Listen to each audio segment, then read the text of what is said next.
Congratulations from both my wife Jenny and I standing here on this ship in Norfolk, welcoming you back to America. Suasana haru dan bahagia menyelimuti pelabuhan Norfolk saat kapal perang USS Winston A. Churchill merapat membawa pulang para prajurit Amerika Serikat. Menteri Perang Amerika Serikat Pete Hegseth menyambut langsung lebih dari 4.500 tentara yang telah menyelesaikan misi negara. Para prajurit yang kembali ke Amerika Serikat ini adalah bagian dari kelompok tempur kapal induk USS Gerald R. Ford yang menjalani penugasan selama hampir 1 tahun di wilayah konflik. Selama penugasan, kapal induk terbesar dunia ini membawa jet tempur, kapal perang, dan ribuan personel untuk menunjukkan kekuatan militer. Sebelumnya Amerika Serikat resmi akhiri operasi tempur Epic Fury di Iran pada 5 Mei 2026. Menurut Menteri Luar Negeri Amerika Serikat Marco Rubio, operasi militer tersebut dihentikan karena tujuan utama operasi tersebut telah selesai. Well, that's one of the topics that needs to be discussed. I don't know about, I think you're linking it. The operation is over. Epic Fury, as the President notified Congress, we're done with that stage of it. Okay, we're now on to this project of freedom.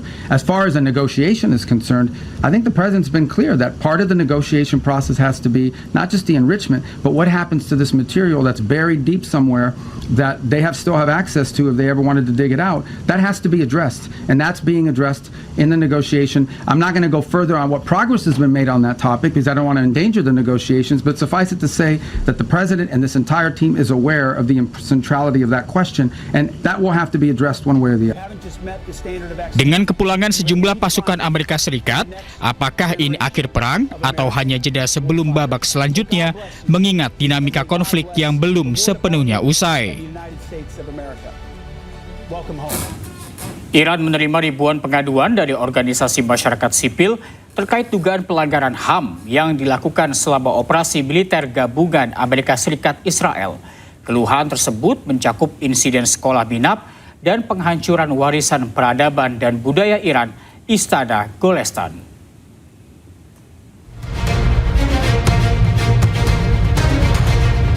Kementerian Dalam Negeri Iran mengatakan pada hari Sabtu mereka telah menerima 2.250 pengaduan dari organisasi masyarakat sipil yang menuduh adanya kejahatan hak asasi manusia yang dilakukan selama operasi militer gabungan Amerika Serikat dan Israel di Iran.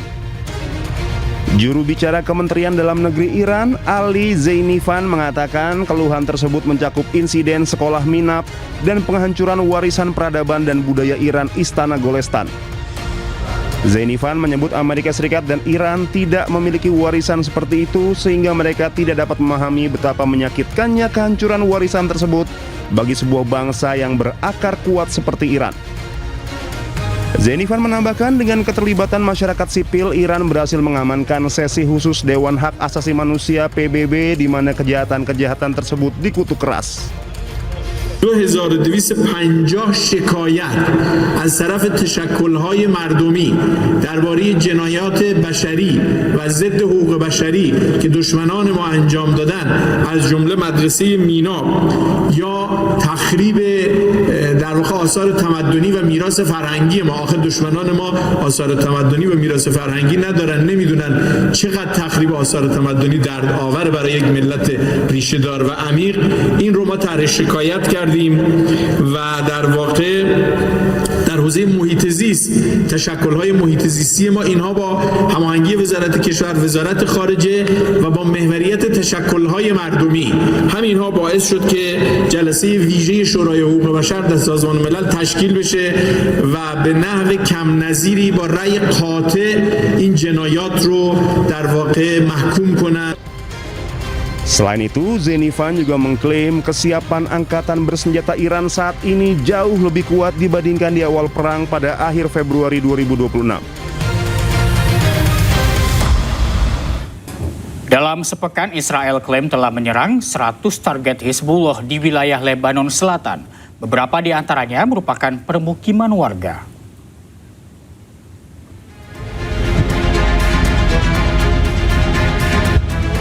Di tengah gencatan senjata, Israel kembali menyerang Lebanon.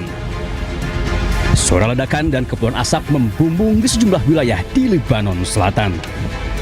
Selama akhir pekan, Israel mengklaim telah menyerang sekitar 100 target Hizbullah di beberapa wilayah di Lebanon Selatan. Israel memasakkan beberapa serangan di permukiman warga di dekat kota Lebanon Selatan. Kepulan asap hitam membumbung tinggi di dalam gedung-gedung dan permukiman warga. Otoritas masih mendata korban dan bangunan yang rusak akibat serangan ini.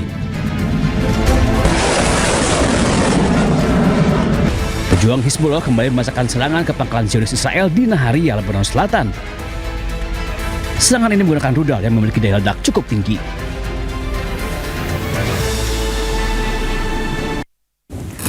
Kapal induk terbesar Amerika Serikat, USS Gerald R. Ford, kembali ke pangkalan di Norfolk, Virginia, Amerika Serikat. Kapal kembali setelah penugasan di berbagai kawasan konflik, termasuk operasi Epic Fury di Timur Tengah.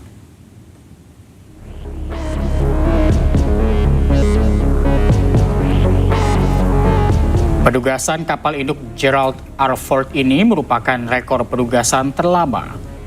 Total 326 hari, kapal induk ini bertugas bersama 4.500 prajurit. Menteri Perang Amerika Serikat Peter Hegseth menyambut kepulangan kelompok tempur induk Gerald R. Ford. Dalam kelompok ini juga termasuk sejumlah kapal perusak yang diklaim sukses dalam misi di Iran. Dari kapal ini pula, jet-jet tempur dikirim dalam sejumlah gelombang serangan ke Iran.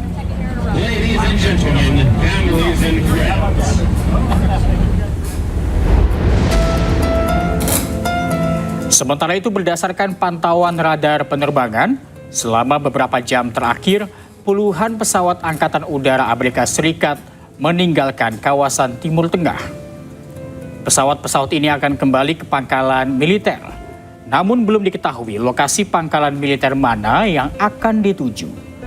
Dalam radar terlihat puluhan pesawat mengarah ke utara.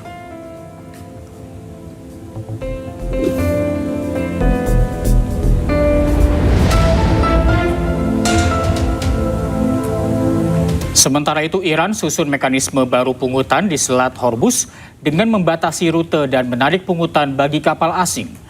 Sementara Perdana Menteri Italia, Giorgia Meloni, memprotes keras dan menuntut kebebasan navigasi dunia.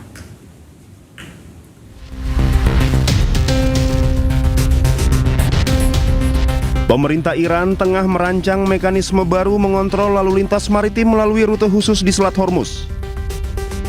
Jalur perairan strategis tersebut nantinya tidak lagi bebas diakses karena Iran berencana memberlakukan tarif khusus atas pelayanan keamanan navigasi yang mereka sediakan. Ketua Komite Keamanan Nasional dan Kebijakan Luar Negeri Parlemen Iran, Ebrahim Azizi, menyatakan Iran akan segera mengumumkan rencana tersebut secara resmi. Sementara kebijakan pembatasan dan pungutan biaya oleh Iran ini langsung memicu reaksi keras negara-negara barat. Perdana Menteri Italia, Giorgia Meloni, menegaskan Selat Hormuz merupakan jalur internasional yang harus dibuka kembali tanpa adanya pungutan maupun aturan diskriminatif. Meloni menyatakan jalan keluar yang berkelanjutan untuk krisis di Selat Hormuz harus bersandar pada prinsip-prinsip hukum internasional. Meloni juga menegaskan Iran sama sekali tidak boleh memperoleh atau mengembangkan senjata nuklir karena hal itu berpotensi besar mengancam stabilitas keamanan negara-negara tetangganya di kawasan Teluk.